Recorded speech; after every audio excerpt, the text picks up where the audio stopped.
Right now, someone thinks you're not that smart, not your enemy, not a stranger, someone who knows you, someone who's watched you talk, listened to you explain things, sat across from you in meetings or at dinner tables, and quietly, without ever saying a word about it, decided that you're a little less impressive than you actually are. And the maddening part, the part that should genuinely bother you, is that they're not wrong to think it. They're just working with the evidence you gave them. Because intelligence isn't what you have, it's what you display. And the gap between those two things, for most people, is absolutely enormous. Here's a number that should keep you up at night. Researchers at the Massachusetts Institute of Technology found that the correlation between a person's actual cognitive ability and how intelligent other people perceive them to be is shockingly low. We're talking about a correlation of roughly 0.29. For context, a perfect correlation would be 1.0. A coin flip would be 0. 0.29 means that what's happening inside your head and what people think is happening inside your head are barely related. Almost 70% of the variation in how smart people think you are has nothing to do with how smart you actually are. It has to do with something else entirely. And that something else is what this is about. The first reason most people look less intelligent than they are is one that nobody wants to hear, because it feels unfair. It is unfair, but it's also real. It's speed. Not the speed of thought, the speed of speech. Cognitive processing speed and verbal output speed are two completely different systems in the brain. Some of the most brilliant minds in history were notoriously slow speakers. They paused. They stumbled. They reached for words that they absolutely knew, but that refused to surface at the right moment. Einstein famously didn't speak fluently until he was 9 years old. Darwin described himself as a painfully slow thinker. And yet modern culture has created an almost unbreakable association between quick verbal responses and intelligence. The person who fires back a witty reply in half a second gets coded as brilliant. The person who pauses, thinks, and delivers a more nuanced answer 3 seconds later gets coded as slow. 3 seconds. That's the difference between being perceived as sharp and being perceived as struggling. A study published in the European Journal of Social Psychology confirmed this directly. Participants who responded faster in conversations were consistently rated as more intelligent, even when their answers were objectively less accurate and less insightful than those given by slower responders. The fast wrong answer beat the slow right answer in perceived intelligence every single time. Think about what that means. There are people walking around right now who are genuinely smarter than the people getting credit for being smart, simply because their brains take an extra beat to formulate a response. Their processing isn't slower, it's deeper. They're running more complex operations, checking more variables, considering more angles, and the reward they get for all that extra cognitive work is that everyone around them assumes they're not that quick. The brain doing the most work gets the least credit. Pretty brutal, right? But it gets worse. Because speed is just the surface of a much deeper problem. The real reason most people look less intelligent than they are comes down to something psychologists call the expressiveness halo. Here's how it works. The human brain doesn't actually evaluate intelligence directly. It can't. Intelligence is invisible. It happens inside someone's skull where nobody can see it. So the brain uses proxies, stand-in signals that it treats as evidence of what's happening internally. And the single most powerful proxy for intelligence, more powerful than vocabulary, more powerful than credentials, more powerful than actual demonstrated knowledge, is expressiveness. Specifically, the ability to communicate ideas with clarity, energy, and structure. A person can have a brilliant insight, a genuinely original thought, a connection that nobody else in the room has made, and if they deliver it in a flat tone with a rambling structure and 3 false starts, the room will barely register it. Then someone else can take that same insight, rephrase it with a clear setup, a confident delivery, and a clean conclusion, and the room will treat them like a genius. Same idea, same intelligence, completely different credit.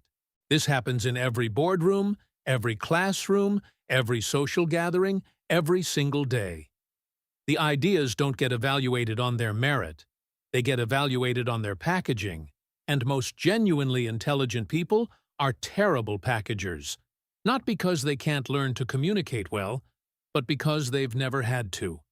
Their internal world is so rich, so full of connections and nuance, that they assume the complexity they see is visible to everyone else. It's not. It never is. The gap between the thought and the expression of the thought is where most intelligent people lose their audience. And losing the audience means losing the credit.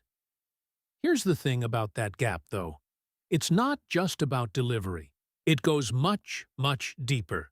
Because one of the most counterintuitive findings in all of social psychology is that the people who think the most tend to speak with the least certainty. And certainty, in the eyes of observers, is one of the most powerful intelligence signals that exists. Research on calibration, which is the scientific term for how well someone's confidence matches their actual accuracy, has revealed something almost paradoxical. The more someone genuinely understands a topic, the more uncertainty they express about it. Experts hedge, they qualify. They say things like, "the evidence suggests," and "it depends on the context," and "there are competing theories." They do this because they actually understand the complexity. They've been deep enough into the territory to know where the edges are blurry, where the data conflicts, where the easy answers fall apart. But to a listener's brain, all that hedging sounds like doubt. And doubt sounds like not knowing. Meanwhile, the person with a surface-level understanding speaks with absolute conviction. The answer is obviously this.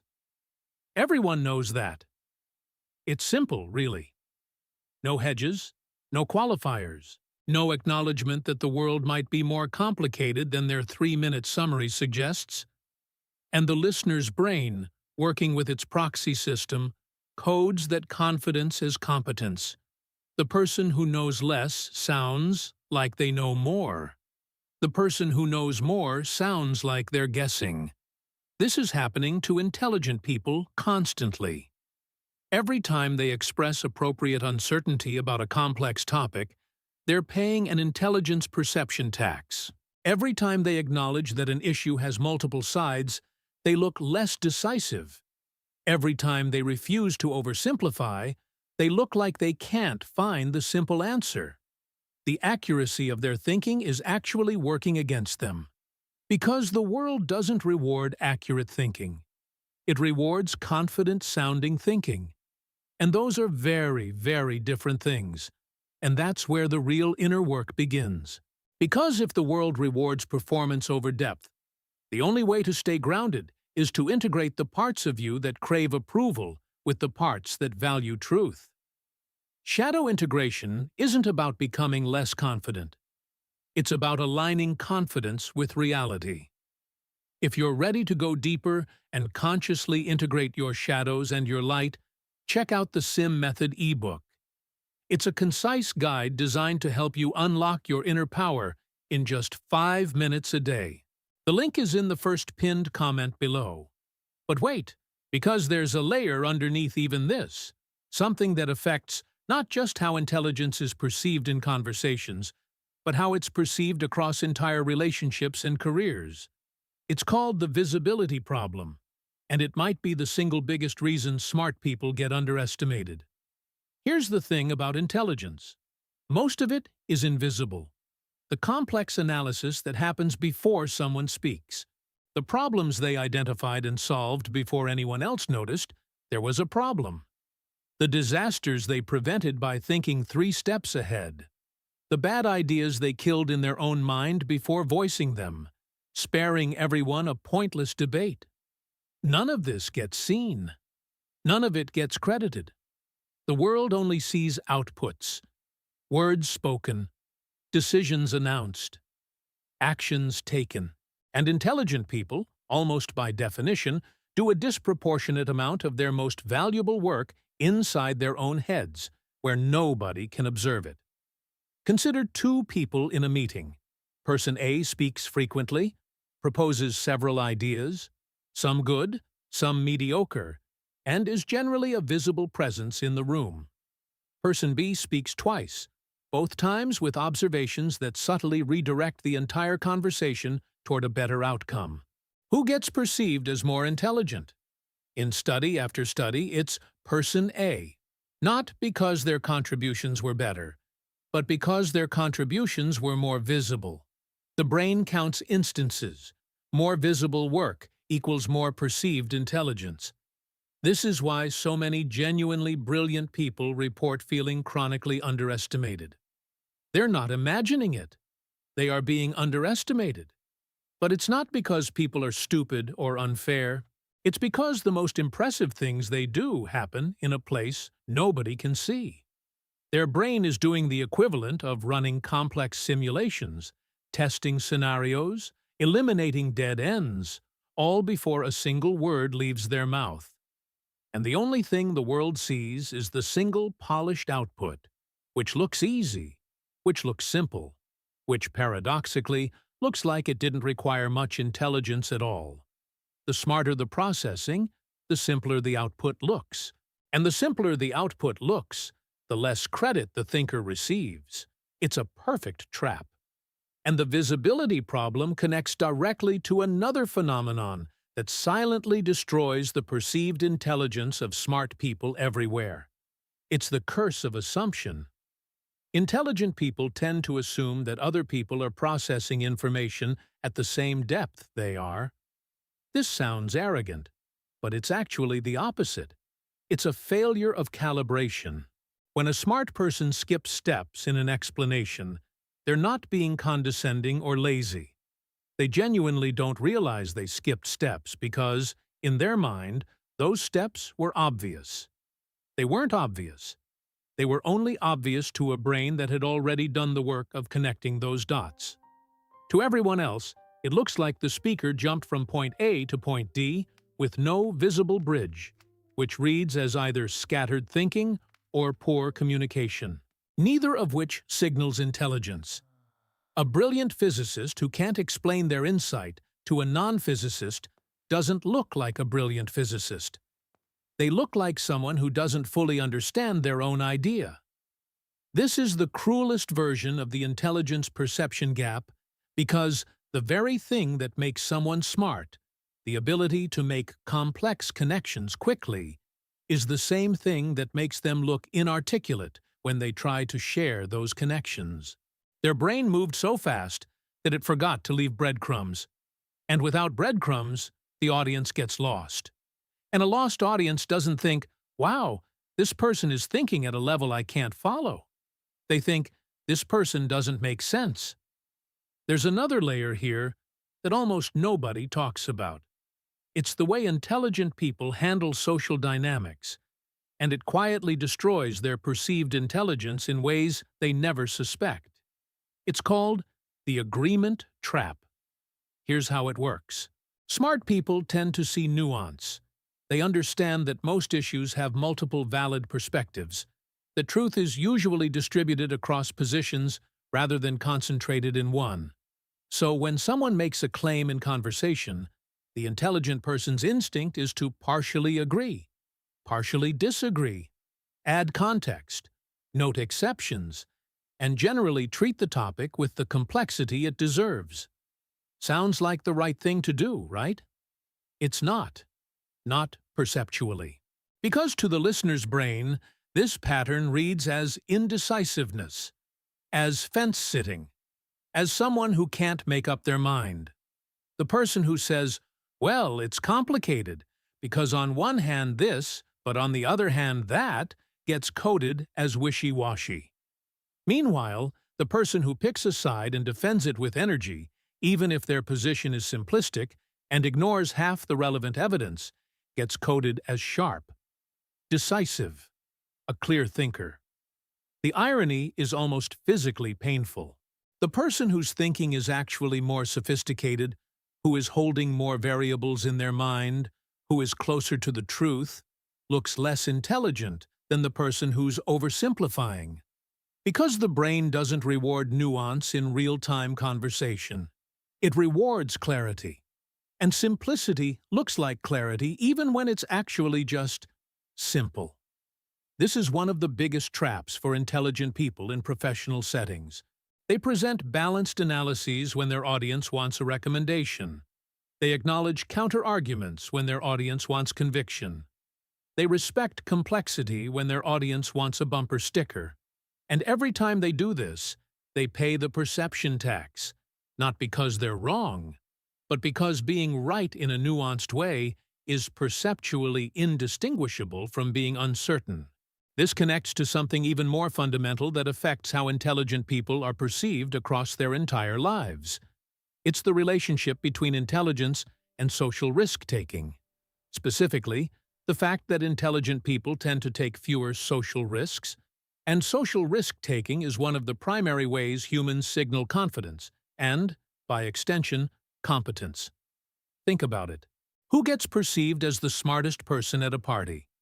Usually it's the person who tells the bold story, makes the unexpected joke, offers the provocative opinion, challenges the room. These are all social risks. They could fail. The joke could bomb. The opinion could get pushed back. The story could fall flat. But when they land, the person who took the risk gets an enormous intelligence credit because the brain interprets successful social risk-taking as evidence that the person knew the risk would pay off, which reads as social intelligence, which reads as intelligence, period. Now here's the problem. Genuinely intelligent people tend to be more aware of social risks. They can see the ways a joke might offend, the ways a bold opinion might backfire, the ways a story might bore the room. And because they can see these failure modes more clearly than less intelligent people can, they avoid the risks more often. They play it safe. They say the thing that's guaranteed to land rather than the thing that might be brilliant or might be a disaster. And the result is that they come across as pleasant, reasonable, and completely forgettable. Nobody ever got perceived as a genius by playing it safe in every conversation. But playing it safe is exactly what a risk-aware, consequence-modeling, intelligent brain is designed to do. The very cognitive machinery that makes someone smart is the same machinery that makes them socially cautious. And social caution, in the brutal economy of human perception, reads as mediocrity.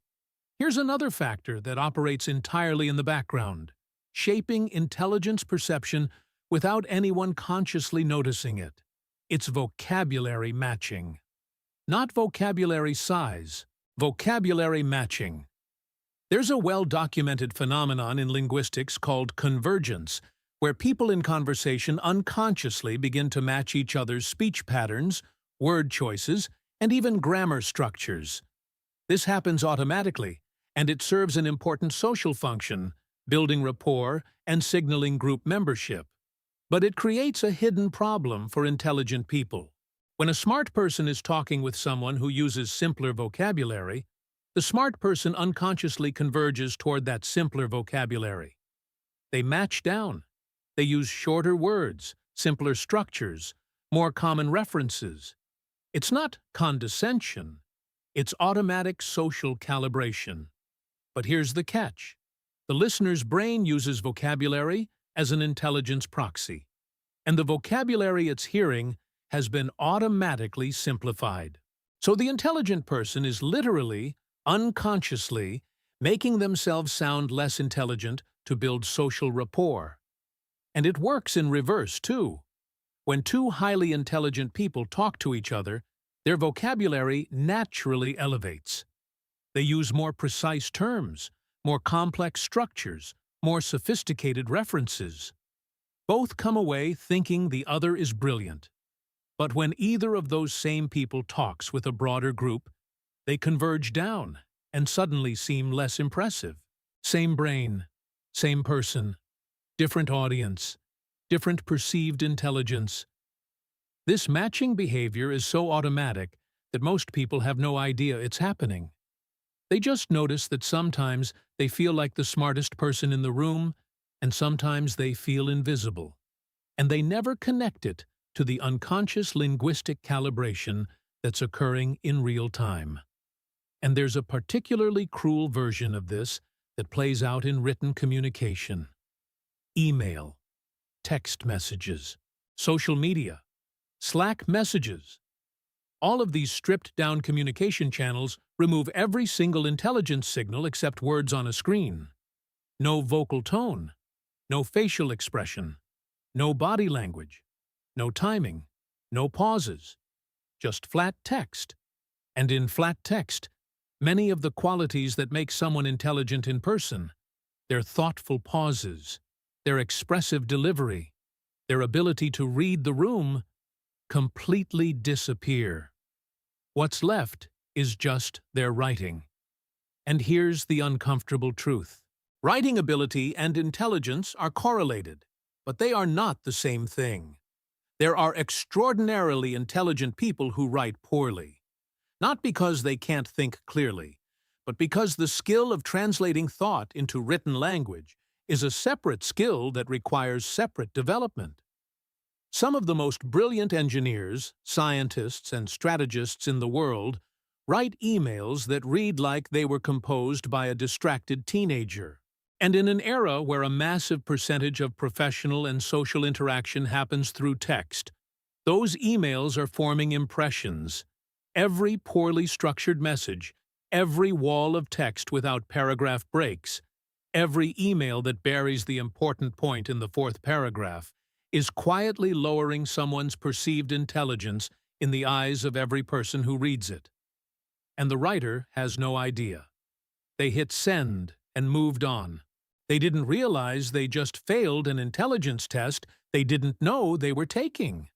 This is the hidden cost of the digital age for intelligent people. The channels through which they communicate have been systematically stripped of all the signals that used to help them. The conversation moved online, and their advantages stayed offline. Here's where it gets even more frustrating. Because even when intelligent people do communicate clearly, even when they slow down, structure their thoughts, and deliver their ideas with precision, there's another filter working against them that most people have never even heard of. It's called the likability-competence trade-off, and it's one of the most robust findings in all of social perception research. Decades of studies have shown that the human brain has a very hard time perceiving someone as both highly competent and highly warm at the same time. These two dimensions, warmth and competence, exist in a kind of perceptual tension. When someone is very clearly intelligent, observers tend to rate them as colder. When someone is very warm and likable, observers tend to rate them as less competent. It's not rational, it's not fair, but it's consistent across cultures, age groups, and contexts. And it creates a hidden penalty for intelligent people who are also genuinely kind, friendly, and approachable. Their warmth is essentially discounting their competence in the eyes of observers.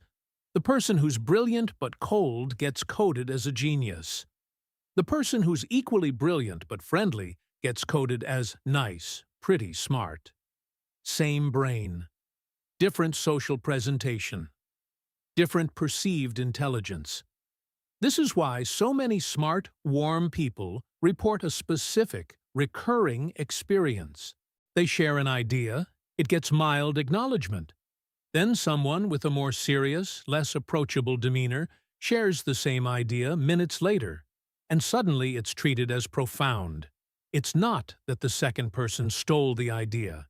It's that their social presentation made the idea sound smarter. The wrapping changed the perceived value of the gift. And the warm, likable person is left wondering why their identical thought didn't land the same way. And all of this is compounded by something that operates at the most fundamental level of human perception. Something most people have no idea is influencing their judgments. It's physical, literally physical. A meta-analysis published in the journal Intelligence reviewed over 100 studies and found a small but consistent correlation between physical attractiveness and perceived intelligence. More attractive individuals were rated as more intelligent, even when objective measures showed no actual difference in cognitive ability. The effect wasn't huge, but it was persistent and statistically significant across dozens of different experimental contexts, and it worked in both directions. People perceived as less attractive were consistently rated as less intelligent, again with no basis in actual cognitive performance. This means that a portion of the intelligence gap, the gap between how smart someone is and how smart they appear, has literally nothing to do with anything they say or do or think. It's determined before they open their mouth, before they make a single argument, before they demonstrate any ability whatsoever. The brain sees a face and starts adjusting its intelligence estimate. Nobody likes this finding. Nobody wants it to be true. But the data is overwhelming. And pretending it doesn't exist doesn't make it go away. It just means that the people affected by it never understand why they're being underestimated. Now here's the thing about all of these factors: speed, expressiveness, certainty, visibility, assumption gaps, likability, competence trade-offs, physical appearance. Not a single one of them has anything to do with actual intelligence. Not one. They're all perception filters. Lenses through which the human brain tries to estimate something it can never directly observe. And the crucial insight, the one that changes everything, is that these filters are not fixed. Some of them, like physical appearance, are largely outside a person's control and honestly not worth obsessing over. But most of them, the ones that have the biggest impact, are behavioral. They're habits. And habits can be changed. The person who thinks deeply but speaks with appropriate confidence, not fake confidence, not arrogance, but the calm certainty that comes from knowing they've done the thinking, gets perceived differently than the person who hedges everything. Same intelligence, different signal. The person who takes their complex internal reasoning and adds the missing steps before speaking, building the bridge for their audience instead of assuming the audience can jump the gap, gets perceived differently. Same intelligence, different packaging. The person who learns to make their invisible cognitive work visible, not through bragging, not through excessive talking, but through strategic communication of their thought process, gets perceived differently. Same intelligence, different visibility. This is the part that matters. The intelligence perception gap is not a permanent sentence. It's a communication problem. And communication problems have solutions. But those solutions require something that genuinely intelligent people often resist. They require caring about perception. And most smart people have been told their entire lives that caring about how you're perceived is shallow. That substance matters more than style. That if you just do good work, people will notice. They won't. The research is brutally clear on this. People don't evaluate intelligence based on evidence. They evaluate it based on signals. And if the signals don't match the substance loses. Every time. Without exception. This isn't about performing intelligence you don't have.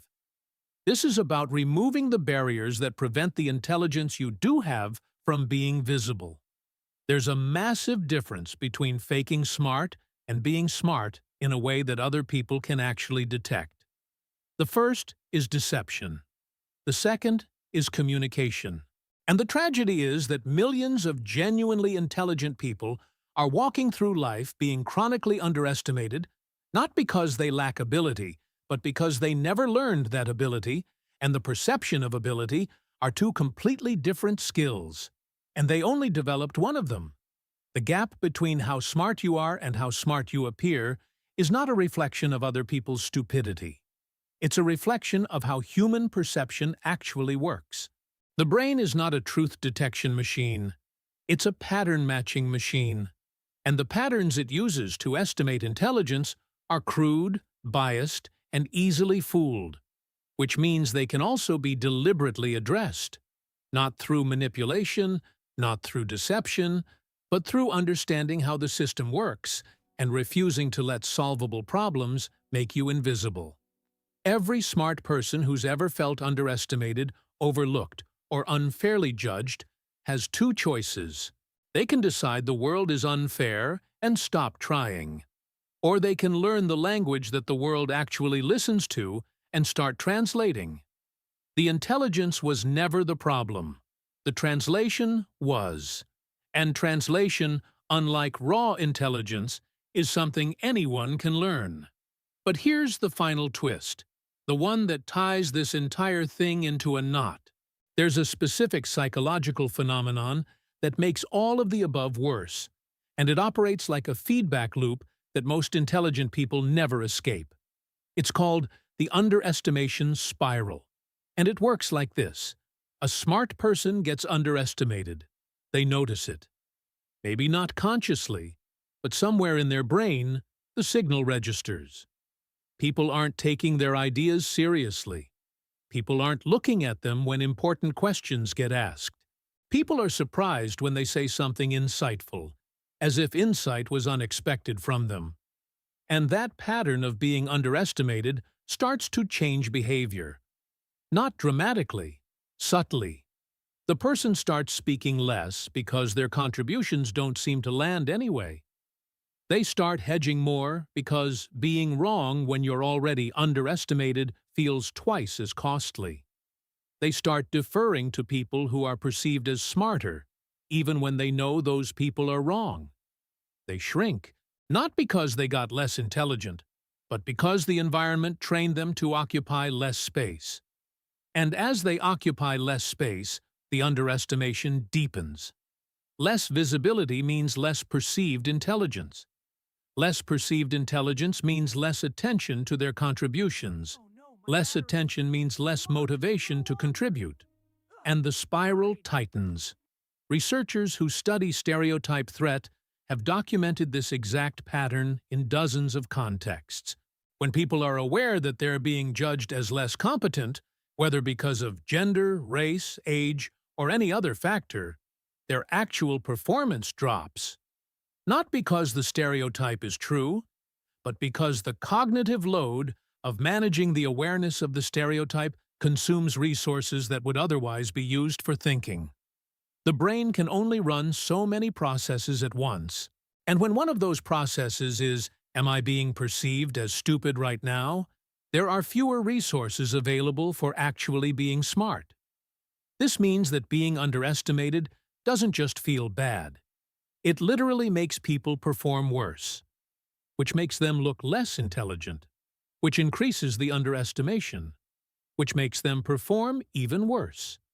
It's a perfect closed loop, and breaking out of it requires something that the loop itself makes harder and harder to access.